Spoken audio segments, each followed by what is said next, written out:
அமெரிக்காவுக்கு போயிட்டு வந்த ஒரு நண்பர் என்னிடத்துல சொன்னார், அவர் ஒரு அமெரிக்க ஆஸ்பத்திரியில் இருக்கக்கூடிய ஒரு மருத்துவ நண்பரை சந்திக்க போகிற போது ஏதோ ஒரு அந்த மருத்துவமனையில் ஒரு அறையில இருந்து திருப்புகழ் பாடப்பட்டதாம்.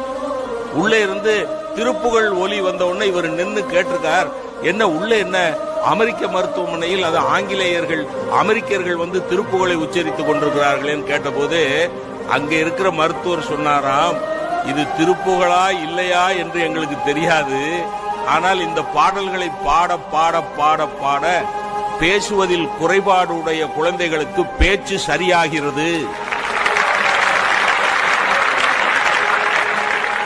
அப்படின்னா என்ன அர்த்தம் தெரியுமா? திருப்புகழ் என்பது முருகன் மேல் பாடப்பட்ட பனுவல் அல்ல, தட் இஸ் ஸ்பீச்.